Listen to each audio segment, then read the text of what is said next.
Marvel Phase 3, Nolan North ruins everything, and Hellboy 3? I'm Octopimp, and this is Tuesday's Daily Byte.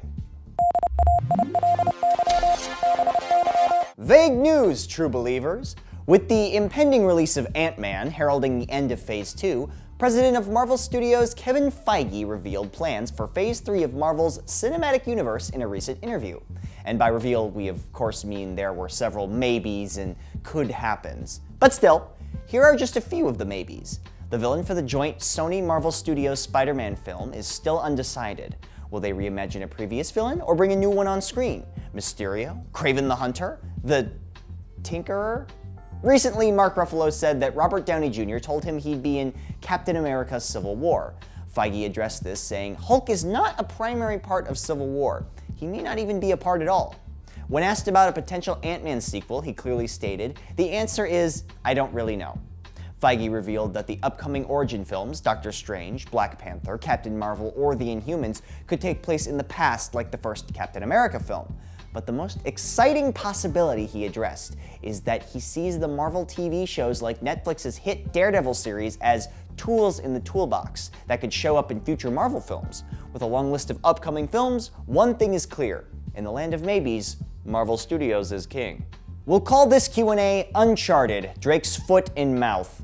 Responding to questions at MetroCon regarding the departure of series creative lead Amy Henning, Nolan North revealed that nearly 8 months of voiceover work had been scrapped from Uncharted 4.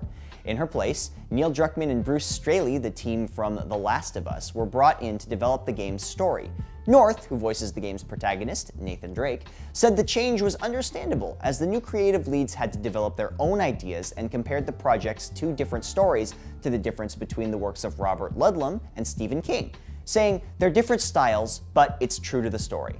North went on to praise the addition of his frequent collaborator and fellow voiceover giant Troy Baker to the cast. But the voice actor didn't stop there. And maybe he should have, because he mistakenly announced an upcoming sequel to The Last of Us. Troy Baker, who voices the protagonist in the first game, was quick to say he didn't know anything about it. Developer Naughty Dog has not confirmed, and North has since claimed that he knows nothing. But it's too late. Once it's on the internet, it has to be true. Them's the rules. I tweet, therefore I am. Ron Perlman recently tweeted an image from Hellboy 2 with the caption, "Lurking, waiting, and then proof." One more Roman numeral after the name, as if by magic. The actor has been petitioning for a third Hellboy film for years, and this could be a hint that the film is one step closer to being made. Or it could be a hype generator to get the idea out there. Either way, director of the first 2 films, Guillermo del Toro, has said that he previously tried to get a third film off the ground, but couldn't get the necessary funding. With the star and well-established director interested, the possibility of Hellboy 3 seems, well, possible. Particularly with the recent announcement that Del Toro is no longer developing a film version of DC's Justice League Dark. Plus, with the second Hellboy film ending with his girlfriend Liz pregnant with twins, who doesn't want to see Helldad fighting paranormal creatures in a 2-sided baby Bjorn? Hashtag Hellboy 3. Hey, for today's Alex's pick, I get to pick anything and recommend it to you. So I'm going to recommend to you my favorite game of all time, God Hand for the PS2. You can actually get it now on PSN for like $10.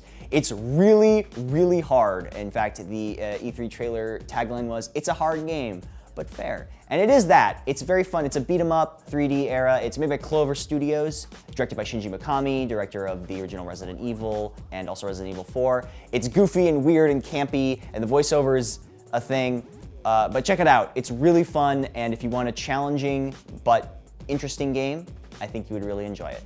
So that's been today's Daily Byte, and I'm Octopimp, and I'm out of here.